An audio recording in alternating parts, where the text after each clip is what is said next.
সাংসদ দেব জুন মালিয়া থেকে একাধিক বিধায়ক কোলাঘাটে মুখ্যমন্ত্রীর প্রশাসনিক সভায় যোগ দিলেন তৃণমূলের জনপ্রতিনিধিরা। আর এদিকে তৃণমূলের মাথার ছাদ নিয়েও এখন টানাটানি শুরু হয়েছে। কলকাতায় ইএম বাইপাসের ধারে অস্থায়ী তৃণমূল ভবন ফেরত চেয়ে পুলিশের দ্বারস্থ হয়েছে মালিকপক্ষ। দিল্লিতেও তৃণমূলের অফিস নিয়ে তৈরি হয়েছে সংকট। কোলাঘাটে মুখ্যমন্ত্রীর প্রশাসনিক সভায় যোগ দিলেন দেব জুন মালিয়া সহ তৃণমূলের একাধিক জনপ্রতিনিধি। এই দুজনই এখন বিদ্রোহী সাংসদের দলে। শুভেন্দুদা আমার অত্যন্ত প্রিয় একজন মানুষ, মেদিনীপুরের ছেলে, লড়াকু। সূত্রের খবর, শুভেন্দু অধিকারীর ডাকা বৈঠকে তৃণমূল সাংসদ জুন মালিয়া বলেন তিনি মন খুলে কথা বলার স্বাধীনতা পেয়েছেন।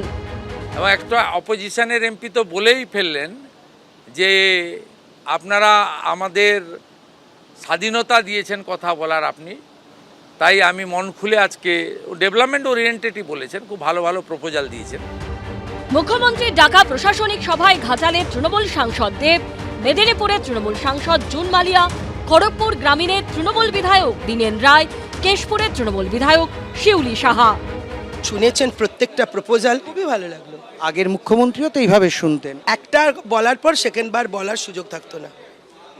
একবার একটা প্রপোজাল দেওয়ার পর সেকেন্ড প্রপোজাল দিলে বলতে বস, আর বলতে হয় না। মন্ত্রিসভাতে আমাদের কোনো কথা শোনেননি, বলার সুযোগ ছিল। ঘাটাল মাস্টার প্ল্যান নিয়েও মুখ্যমন্ত্রী শুভেন্দু অধিকারী ও তৃণমূল সাংসদ দেবের সুর মিলে গেল। ঘাটালের এমপি তিনি একটা কথাই বলেছেন যে ঘাটাল মাস্টার প্ল্যান আমার কমিটমেন্ট ছিল।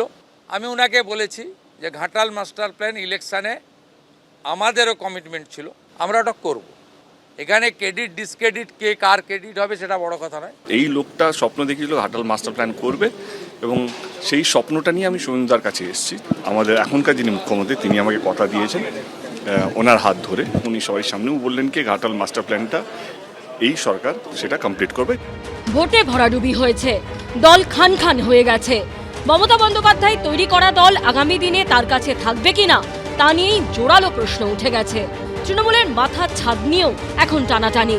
কলকাতায় ইএম বাইপাসের ধারে অস্থায়ী তৃণমূল ভবন ফেরত চেয়ে পুলিশের দ্বারস্থ হয়েছে মালিকপক্ষ। দিল্লিতেও তৃণমূলের অফিস নিয়ে তৈরি হয়েছে সংকট। সংসদ থেকে ঢিল ছোড়া দূরত্বে পুরী রাজেন্দ্র প্রসাদ রোডের এই বাড়িটি তৃণমূল সাংসদ পার্থ ভৌমিকের। এতদিন এই বাড়িতেই ছিল দিল্লিতে তৃণমূলের অফিস, কিন্তু আদতে এই বাড়িটি সাংসদ হিসেবে পার্থ ভৌমিককে বরাদ্দ করা হয়েছিল। তিনি দলকে বাড়িটি পার্টি অফিস হিসেবে ব্যবহারের অনুমতি দিয়েছিলেন। কিন্তু পার্থ ভৌমিক এখন বিদ্রোহী সাংসদদের দলে। তারা বিজেপি জোটকে সমর্থন করবে বলে জানিয়েছিলেন। 20 নম্বর ডক্টর রাজেন্দ্র প্রসাদ রোড, নয়াদিল্লি। এই ঠিকানাতেই গত কয়েক বছর ধরে সর্বভারতীয় তৃণমূল কংগ্রেসের দপ্তর, তাদের রেজিস্টার্ড অফিস। আর সরকারিভাবে এই যে ঠিকানা, এই ঠিকানার এই বাসভবনটি বরাদ্দ করা হয়েছে বারাকপুরের তৃণমূল কংগ্রেস সাংসদ পার্থ ভৌমিককে। যে পার্থ ভৌমিক গতকাল রাতে শতাব্দী রায়ের বাংলোতে, তিলক মার্গের বাংলোতে শুভেন্দু অধিকারীর সঙ্গে বৈঠক করেছেন। পার্থ ভৌমিক ইতিমধ্যেই এই বাংলো ছাড়তে চেয়ে আবেদন জানিয়েছিলেন। তার ভিত্তিতে মঙ্গলবারই লোকসভার সচিবালয়ের তরফে চিঠি দিয়ে তৃণমূল সাংসদের সরকারি বাসভবন পাল্টে দেওয়া হয়েছে।